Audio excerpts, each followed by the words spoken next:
This is Sunday Focus, a weekly public affairs program that looks at the topics affecting our society and the people who are making a change in the community each and every day. The people who have vision for the next generation. Sunday Focus presents new challenges for us, keeping you informed with topics of local and regional interest. Now the host of Sunday Focus, Christine Manica. Welcome back to another edition of Sunday Focus. Now we have a very, very special summer happening. Well, the Levitt at the Falls, it's back this season for its fourth year. And joining me to talk about this exciting season is the executive director for Levitt at the Falls. It's Nancy Halverson. Nancy, good morning. Good morning. Thanks for having me. Absolutely. You know, we are so excited here in the Sioux Empire to embark on yet the fourth year of Levitt at the Falls. First of all, isn't that crazy to say? Because it was a couple years ago that it's like, oh my God, this is happening. And now we're in the fourth year already. I know. Time has flown. Absolutely. And it's looked a little different than we expected, but I think it's gone okay. And we'll get into more of those, unexpected twists and turns. But first, let's talk about Levitt itself. For anyone who isn't familiar with the Levitt organization, why don't you tell us about it? Sure. So Levitt is actually a national network of venues just like ours all across the country. They were started by the Levitt family, who believed in the power of free live music to bring a community together. And at each Levitt venue across the country, it's just like ours, where they found kind of a central location that was underused by the community. And by investing in it, they made this welcoming, beautiful environment where everybody can come together. Absolutely. Now, I know that this is probably really a big community collaboration, but who really came up with the idea to bring the Levitt Show to Sioux Falls? Tom Dempster was really the one who was kind of the catalyst for it. And then Jennifer Kirby was our first board chair and brought all the pieces together. The Parks and Rec played a major role. So a lot of people stepped up when they heard this mission, to build community through music. And they just made it happen. But it took about 10 years from that first conversation that Tom had with the city to our opening night in 2019. Yeah, so since the Levitt started here in Sioux Falls, this is going to be a very, very rough estimate, so bear with me here. How many people would you say enjoy the concerts on the lawn here at Sioux Falls? That's a great question. I think we're probably just past 125,000. But remember, we've been going this will be our fourth year, but we've only had 2 seasons so far. So that's 125,000 people in 2 years. Plus, there's all the online programming that has reached over 400,000 people worldwide. And then our community outreach that's probably been enjoyed by another 8,000 over the years now. Absolutely. And with that, too, not only did we have 2 normal seasons with the Levitt, but then, the twists and turns with that. How many musicians and bands would you say have performed so far? Oh, gosh. Probably total musicians close to 4,000 because, some bands are smaller. We've got some bands as big as 13 to 15 people. And then, of course, all of the opening acts, too, that come. And those are all local musicians that we have employed and musicians that we employ off-season to do some of our Levitt in your neighborhood. So there's been a huge economic impact because of this, not only for the broader community, but also for the creative community. Well, absolutely. And speaking about getting that economic boost, let's talk about it. It's not only just about the music, because we all love to hear great music and enjoy and relax. But yeah, it's a huge economic boost for the city. So why don't we talk about those benefits? Yeah, I love to tell this story. When we first built the Levitt, it cost about $4 million all in to build it, right? That one-time build to get it done. What we know is when we first started, we had an annual economic impact of $5 million on the community per year. Now, that was just before we got to full strength. Right now, with 50 concerts, it's even more than that. And we look at all the building that has happened, all that Lloyd Companies has put into building out this downtown area right around us. I mean, we're easily looking at an $8 million economic impact. For sure. I mean, I was just going to say, too, I think a big reason, I believe there's going to be some apartment complexes that are going to be around the Levitt Shell. And I also think the ice skating ribbon, that's going to be around there, too. So it's a big deal to have the Levitt Shell here in Sioux Falls. It is. It is. You know, we are the smallest community to house a Levitt Shell, but we've had the greatest economic impact. It really speaks to the power of our community and how we come together and support things like this. Oh, yeah. And there's another big aspect part of it, too, the location of the Levitt.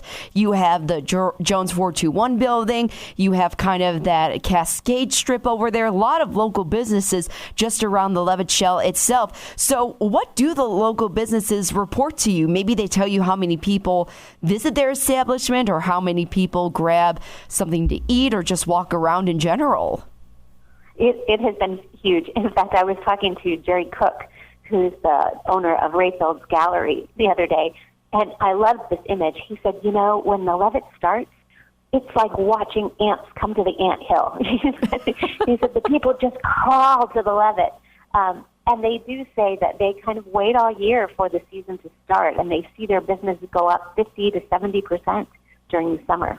Is that mainly why the Levitt was in the location that it is right now, just to bring a little bit more of a boost to those businesses that are a little bit on the outskirts of the downtown area? Absolutely. You know, when they first were looking for a location for the Levitt, they looked in several places around town, but where we are just really fit the bill. It was an underused opportunity in our community, and, you know, it was a brownfield. So companies really felt like they couldn't build there in a traditional sense where they would have to go down into that brownfield because of the expense of remediating the soil. But with us, we were able to cap that soil and build on top of it.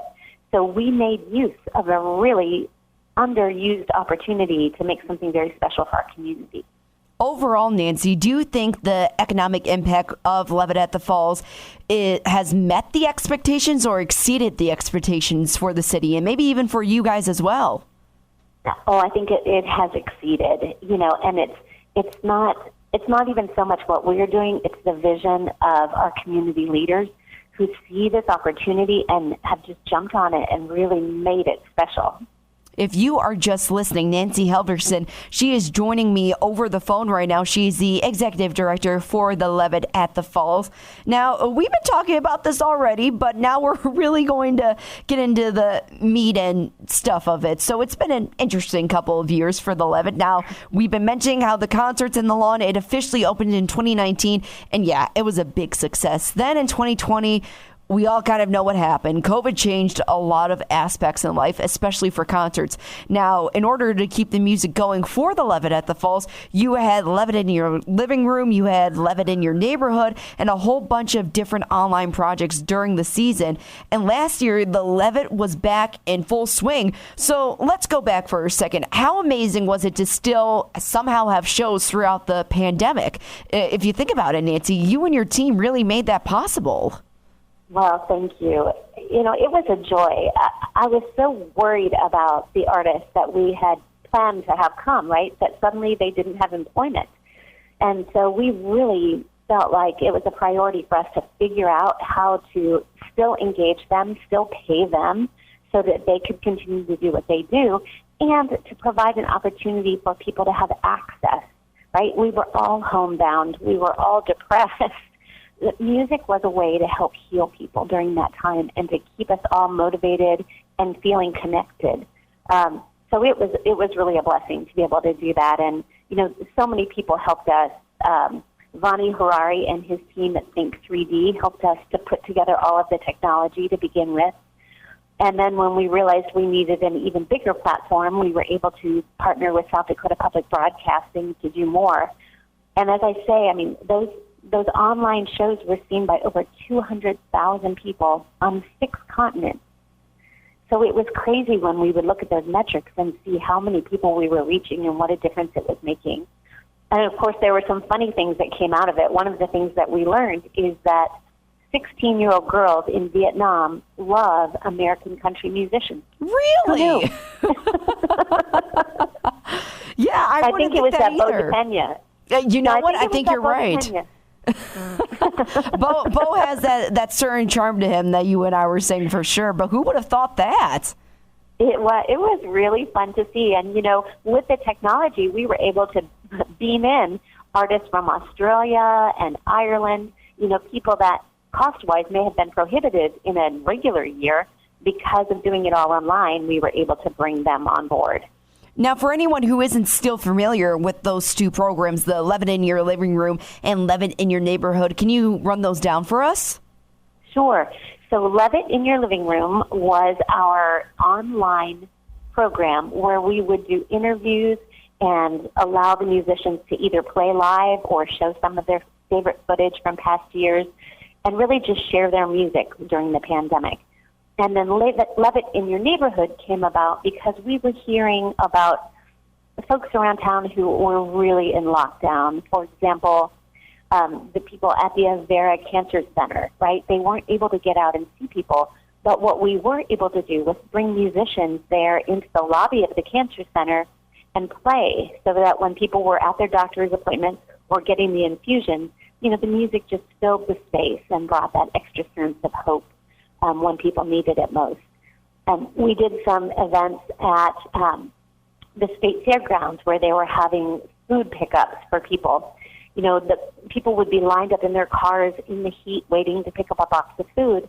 So we brought musicians there, and they were kind of strolling musicians, if you will, and they went car to car and just played for people while they were waiting in line to get their food. So we just looked for those opportunities where we knew people needed to be together in spite of the pandemic and tried to make that moment a little sweeter. And it certainly made the difference too, Nancy. Now, looking back on everything that happened, would you do anything differently? No, it was. I mean, we were just so lucky to do what we did. And the only reason we were able to do it is every single one of our donors that was scheduled to be out on the lawn with us for concerts, when I called them and said, listen, we're going to have to pivot. We're going to have to do this differently this year. They all said, we're going to stand right beside you. And they did. I mean, they all allowed us to keep going and have the financial support we needed to make it happen. Absolutely. Now, fast forward to last year when the lawn actually opened. What reactions did you get from the community and the artists just to bring this all back to life again? Yeah, people were so excited to be back on the lawn. So last year we did 40 concerts. It was a little tougher to book the bands because, again, we couldn't get the international artists. Mm-hmm. Their visas were a problem last year. So we had to limit it to people locally, well, not locally, but within the U.S. Mm-hmm. And probably more regional than I would normally want to do. But again, it was only because the routing of the artists is what makes it possible financially for them to go around. And with so many festivals not being back, we really had to carefully think about who can we get and how can they get here, for a reasonable amount of money and a reasonable amount of time to travel. And some of our artists, especially our older artists, weren't quite ready to be back. So I have found that this year more artists are back online and back touring, so I'm excited to see that. Well, now that we are kind of back into the normal side of things, I'm sure that there was a lot of fun reactions that artists had when they were performing in front of a crowd. Can you maybe recall a reaction from an artist, maybe it was before the show or after the show, that said, oh my gosh, we actually performed in concert on a stage. This is totally foreign. Yeah, they were beside themselves excited. And it was funny because some even really seasoned performers expressed nervousness. They said, I haven't had stage fright in years, but now after not doing this for so long, it's like to get my sea legs back is a little tough, But then once they started, they were just loving it. And you could tell, they just brought so much energy and enthusiasm and positivity to being out there with our community. It was really special. So besides having the concerts back on the lawn, do you still continue those programs like Levitt in Your Neighborhood and Levitt in Your Living Room? We do, yeah, and actually both continue to expand. So with South Dakota Public Broadcasting, they are now on the lawn with us for all shows. So they capture the video during the show so that they can show it up on the big Daktronics board, but then they take it away afterwards and re-edit it, and we have a television show now that's on South Dakota Public Broadcasting. And then that is also live streamed in all the places, right, all the platforms. So there's multiple ways to access the music, which again just leads to our mission of accessibility. You know, there are some people who, for whatever reason, can't make it to the launch. They can always watch the playback. They can always watch the TV show. And now we're adding another TV show called Music Matters. When we do the Levitt in Your Neighborhood program, for example, last year we took a couple of Grammy Award winners out to the YMCA summer camp for kids and did a program. We video that program as well and interview the artists, and they talk about their mission and how important it is to reach the community, and we show that as part of the television show. So it all continues. We just learned things earlier than we expected to. Absolutely. Now, for the new TV streaming service that you have, what do you call it? Is it Levitt on your screen, or have you come up with something? It's still Levitt in your living room. It's still Levitt in your living room. You can just see it in multiple places. Oh, perfect. That's awesome. If you are just listening, Nancy Halverson, she is the executive director for Levitt at the Falls. She's joining us on the phone line. Now, the 2022 season, it's here. It's about to start so soon at Levitt at the Falls. So let's talk about this season and the musicians coming this year. First of all, when is the first show for Levitt at the Falls?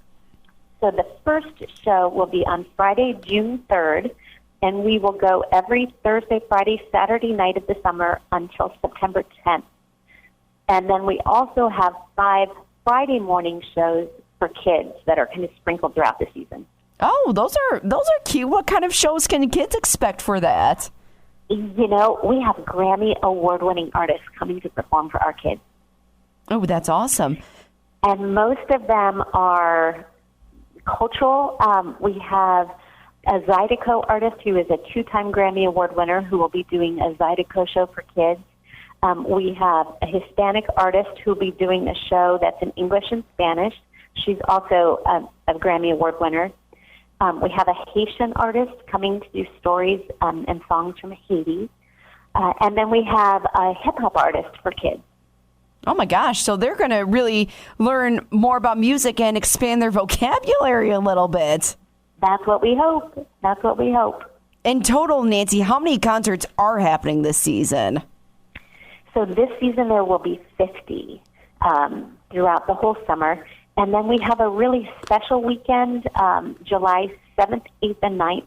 We're doing a festival called InnoSkate. And this is a collaboration between us, the Smithsonian, and the USA Olympic and Paralympic skateboarding teams. And we're just going to take over the block around us. We're going to build a skate park on Phillips Avenue. We're going to have these Olympians and people from the Smithsonian doing presentations throughout the weekend. And there's 5 concerts that weekend. 2 of them will feature the Smithsonian Master Jazz Works Orchestra, who will be in residency with us for a full week. You know, that's kind of appropriate to bring something like that, especially now with a new skate park that's coming here in 2023. Was that kind of the idea behind it? Absolutely, absolutely. When I heard that this was opening here in town, I thought this is the opportunity to bring InnoSkate. I had worked with the Smithsonian a few years back and done a similar program, and so I called them and said, listen, we're doing this thing. How about we do InnoSkate here and add music? So really excited to be able to bring that opportunity to our community. Can you give a little insight on the athletes that we could see around in Sioux Falls? Oh, well, there will be 3 of the female street skaters, Bryce, Himana, and then we're working on one of the men's park skaters. They're still waiting to get their international travel schedules, so it's taking some time to figure out who can really commit. But some major players. It's pretty exciting. And then Chris Pastoris and Jason Lee, who created a video in the 80s called Visual Sound. They'll be in town. So if you're a skater, these are your people. Oh, yeah, for sure. We really think we'll see a big draw nationally because of some of the personalities that will be here with us. Absolutely, not to mention the athletes that we could see around the Sioux Empire. What about the artists that are coming here? What kind of music genres can people expect to hear at the Levitt this season? This season, because we have 50 concerts, we've expanded to 10 different genres. So you'll see funk and blues, you'll see country, rock. We have a vintage series this year with kind of old school kind of music. We have our homegrown series, which is all local artists. So there's just a lot to come and see. Everybody asks me to choose a favorite, and that's kind of like choosing which child is your favorite. But I can tell you there's some really exciting bands coming. Well, let's talk about some of those bands and artists. Let's hear about some of the artists that people can see this year at the Levitt. Sure. So our opening night is a band called the Burros, and they are kind of funk, big party band, big 15-piece brass. So people will love to come and see that. And then I'm super excited about Carrie Newcomer coming on June 10th. Carrie is a Grammy Award winner, kind of mellower music, but just incredible, incredible artist. Let me see who else. Brody Ray is coming. Brody was a finalist on America's Got Talent, and he will be headlining with us in partnership with Pride. So we're very excited to have Brody. He's a country music singer. Lots of people were excited last year when we had Brittany Kellogg on our season, but unfortunately her band got COVID and we're not able to make it. So she will actually be coming again on the 30th of June. Let's see, I mentioned the Smithsonian Jazz Masterworks Orchestra. During Inno-Skate, we're also bringing Dessa to town. Dessa is an incredible singer, spoken word artist, rap artist, really powerful, powerful female voice in music. And then the national tour for Levitt this year is the New Respects. That will be in July. We're bringing in probably the most requested band from Ireland. We've been working on them for a couple of years and got them. They will be coming on July 28th, and they're called Socks in the Frying Pan. So for people who like that Celtic sound, they'll love that. We're bringing back Brûlée on the 30th of July. And then another hometown favorite, Janitor Bob and the Armchair Cowboys, will be August 6th. We're bringing back Corey and the Fireflies, another fan favorite. And then our closing night on September 10th is Lee Rocker of the Stray Cats. Do you remember the Stray Cats strut? Oh, gosh, yeah, the long time ago. Yeah. Lee is the lead bass player, and he really is going to bring that kind of rockabilly sound to close out the season. Oh, that's awesome. Now, we already talked about this, too, how there's a lot of opening acts for these artists, and they're local performers. So can you tell us any local performers at the Levitt this year? We're still working out all those contracts, so I can't share the names yet, but you'll see those kind of roll out as we go. A lot of different variety of music. I think it's going to be a lot of fun. Nancy, the one thing that you can't tell me, I thought for sure I was going to get the whole exclusive this year. I was so close, but that's okay. I'm sure whoever is in the works, they're going to be great, and it's always good to support local artists and just the artists in general for Levitt at the Falls. Now, it's truly an experience for people who want to come and listen to music. Can you tell us about a night at the Levitt for anyone who hasn't experienced it? Absolutely. So, first of all, we want people to come downtown and enjoy a full night. So we will have food trucks on the lawn, and JJ's will be there with adult beverages. Plus, we have an area with non-alcoholic beverages that people can come, set up a lawn chair. If you don't want to carry your own lawn chair or blanket, we have them there. You can rent them. Come and enjoy dinner with us. Then at 7 o'clock, the music will start with about a half an hour of the opening band. Then at 7:30, the headliner takes over, and they go until about 9:15, 9:30. So it's an early evening, but it's jam-packed full. We always have special things for the kids to do on the lawn. Everything we do is family-friendly. I can't stress that enough. I want to make sure that grandparents and kids can all come sit beside each other and have a great night. Absolutely. And everybody loves a good food truck, especially here around the Sioux Empire. Do you know the food trucks that are going to be around there? We do. I think you'll see a lot of your favorites that'll be out there. And we try to pair them with the music. So if there's, a Hispanic band, we try to bring some Mexican food on. So we have a good time doing the pairings. Oh, yeah, for sure. Now, for anyone that wants to find more information about this year's lineup at the Levitt or just information about the Levitt Shell in general, where can they go? Yeah, our website is probably the best place, LevittSiouxFalls.org. Awesome. And then, Nancy, just tell me a little bit about this. I know that you've already said, I'm really excited for this band, but really, who are you excited to see and what are you looking forward to this season at the Levitt? See, you want me to choose my favorite kid. I don't want to do that, Nancy. I just want to hear more variety out of you. I know. I think I'm really just so excited about opening night. The band is going to be great, but I'm just so excited to have our community back together. That's what it is for me. Like, I enjoy the music, but I love just seeing everybody together and seeing people build relationships. It's an amazing energy when we're on the lawn together, and that's what it's about for me. We say in our team that what we're striving for is radical hospitality. We want everybody to come to the lawn, feel welcome, feel like they belong there. They own this. This is our city, our music. That's what it's about. Absolutely. Once again, it's Nancy Halverson, the executive director for Levitt at the Falls. Nancy, one more time for that website for people to find out more information. Sure. It's just Levitt, Levitt, SiouxFalls.org. All right. Perfect. Nancy, thanks for joining us this morning. Thank you.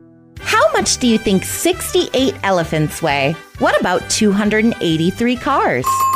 475 tons. That's how much reusable material Habitat for Humanity saves from our local landfill each year. Isn't that crazy? I'm Alicia, Restore Manager at Habitat. We say thanks to our donors and customers with our annual Supporter Appreciation Sale. Saturday, May 21st. Stop in early to Habitat's Restore for 50% off, or stop in afternoon for 25% off store-wide. We have anything from newer gently used cabinets, funky light fixtures, flooring, to plumbing, furniture, appliances, and so much more. All profits directly support the mission of Habitat for Humanity. Come early Saturday, May 21st for the best deals all year. 10 to noon, take 50% off most items. Then from noon to close, it's 25% off everything. Only at Habitat for Humanity Restore, near downtown in Sioux Falls. If you're driving on the interstate, a state highway, a county highway, through town, or on a gravel road, this message is for you. Buckle up, don't skip the click. Crashes don't discriminate, they happen everywhere. Hi, I'm Trooper Peterson with the South Dakota Highway Patrol, reminding you that wearing your seatbelt is one of the best ways to protect yourself while driving. Buckle up, don't skip the click. This message brought to you by the South Dakota Highway Patrol and Results Town Square Media. Reclusive, angry, verbally or physically abusive, or disruptive. Life can be hard for teens today with social media, bullying, and peer pressure. If you've tried counseling and you start thinking there's nothing more you can do, call Hope Harbor or go to hopeharbormn.org. Boys and girls 12 to 17 have come to Hope Harbor from Sioux Falls to Fergus Falls, from Beersford to Baltic. When you think there's nothing more you can do, there is hope. Hope Harbor. To some, the sound of a baby babbling doesn't mean much, but that's not true. They're testing out vowels and consonants and trying different sounds. And by 12 months, their babbling is beginning to take on meaning, especially if there's no babbling at all. Little to no babbling by 12 months or later is just one of the possible signs of autism in children. Learn more at autismspeaks.org. Brought to you by Autism Speaks and the Ad Council. I'm Christine Manica, and you've been listening to Sunday Focus. I'd like to thank the executive director for Levitt at the Falls, Nancy Halverson, for joining the program today. Once again, if you want more information about this year's schedule and about the Levitt itself, you can visit LevittSiouxFalls.org. That's LEVITT SiouxFalls.org. Join us again next week for another edition of Sunday Focus. Sunday Focus is a public affairs program of Results Radio Town Square Media, Sioux Falls.